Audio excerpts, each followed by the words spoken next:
साथ ही पेस्टिसाइड्स इत्यादि कीटनाशकों का उपयोग करें। ये सारी चीजें मनुष्य के जीवन के ऊपर विभिन्न प्रकार से बुरा प्रभाव डाल रही हैं, ऐसा दुनिया भर के साइंटिस्टों ने कहा। उसको लेकर के और प्राकृतिक खेती की जानी चाहिए, ये विषय पूरी दुनिया के अंदर खड़ा और हिमाचल प्रदेश प्राकृतिक खेती के लिए एक ऐसा स्टेट बन सकता है जहां से हम स्टैंप लगा करके हिमाचल प्रदेश की पैदावार को दुनिया में, भारत में भेज करके किसान और बागवान को अधिक धनराशि दिला सकते हैं, क्योंकि बहुत सारे लोग जागरूक हो चुके हैं जो केवल ऑर्गेनिक फूड इस्तेमाल करना चाहते हैं। इस दिशा में हमारी पूर्व सरकार श्री जयराम ठाकुर जी के नेतृत्व में चल रही थी। उन्होंने और प्राकृतिक खेती को बहुत विस्तृत स्तर के ऊपर आगे ले जाने का एक सक्षम प्रयास किया।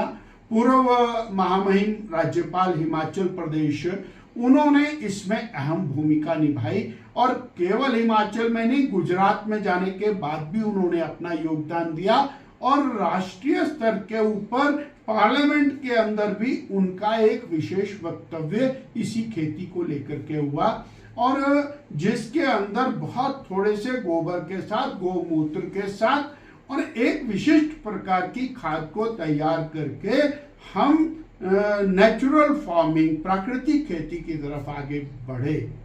पिछले कल हिमाचल प्रदेश के माननीय कृषि मंत्री ने एक फैसला किया कि ये जो प्राकृतिक खेती का काम चला हुआ है इसको हम बंद कर देंगे, और जो ऑर्गेनिक फार्मिंग का पहला जो सिस्टम चला हुआ था हम उसी के साथ काम करेंगे। ये बहुत दुखदाई है। ये बीजेपी की सरकार ने शुरू किया, इसलिए इसको बंद कर देना चाहिए। मुझे लगता है कि सरकार को गंभीरता से चिंतन करना चाहिए। ये पालेकर जो और दक्षिण भारत के अंदर हुए, उन्होंने इसके ऊपर बहुत बड़ा काम किया, पूरे देश में उसके ट्रायल हुए, उसके बाद हिमाचल प्रदेश में उसका सक्सेसफुल ट्रायल हुआ और उसको बंद कर देना, इस प्रकार की घोषणा माननीय कृषि मंत्री के द्वारा करना, ये एक बहुत बड़ा बैकवर्ड स्टेप है, इसकी चिंता करनी। दूसरा, जब 2022 का चुनाव था तो जो आज सत्ता में बैठे हुए मंत्रीगण हैं, मुख्यमंत्री जी हैं और जो कांग्रेस के नेता हैं, वो रज करके जिला परिषद के, पंचायती राज के कर्मचारियों के साथ खड़े होकर के भाषण दिया करते थे। बस हमारी सरकार बजेगी, चुटकी बजा करके हम आपकी समस्या का समाधान कर देंगे। वो सारे के सारे वीडियोस आजकल एयर में हैं, वायरल हुए हैं, परंतु आज कितने महीने हो गए हैं हमारे पंचायती राज कर्मचारी वो लगातार अपने अधिकार के लिए संघर्ष कर रहे हैं, और जो वायदे उनके साथ, जो गारंटी उनके साथ, जो उनको आश्वासन दिए गए थे, उनको पूरा ना करके आज वो एक जोर जबरदस्ती के ऊपर आकर के खड़े हुए। एक नोटिफिकेशन किया है कि अब नो वर्क नो पे इनके ऊपर लागू होगा। जब नो वर्क नो पे माननीय शांता कुमार जी ने लागू किया तो उसको लेकर के कांग्रेस ने खूब ह्यू एंड क्राई किया, आज वो इनके ऊपर कर रहे हैं। फिर उनके सारों की जो नौकरी के प्रोफाइल है वो मंगा लिए गए हैं, उनके ऊपर कार्रवाई करनी। अब तो स्थिति यहां आकर के खड़ी हो गई है कि हिमाचल प्रदेश एक शायद देश में पहला प्रदेश होगा जहां पंचायतों के चौकीदारों को और पंचायत सचिवों की शक्तियां दे दी गई हैं आधिकारिक रूप से।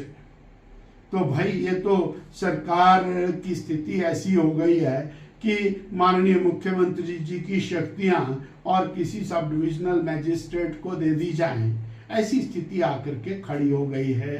ये बहुत यानी दुर्भाग्यपूर्ण स्थिति है जिसके अंदर ये लोग पहुंचे हैं। और दो विषय और जो महत्वपूर्ण है कि सरकार चीफ पार्लियामेंट्री सेक्रेटरीज के मामले में डिफेंसिव हुई है। इन्होंने जो गलत निर्णय किया था उसको और माननीय रणधीर जी, सत्ती जी, आप लोगों ने चैलेंज किया है और माननीय न्यायालय ने अपना फैसला सुरक्षित किया है। ये और चिंताजनक बात है, बार बार इस बात का रोना कि हमारे पास धन नहीं है, हमारे पास पैसा नहीं है, हम कुछ नहीं कर सकते हैं, कोई खजाना खाली है। उसके बाद आप सीपीएस की नियुक्ति करना, उनको कैबिनेट रैंक देना और एक जो कानून के बना हुआ है सुप्रीम कोर्ट के माध्यम से उसको फ्लाउट करना, ये भी बहुत दुर्भाग्यपूर्ण है। और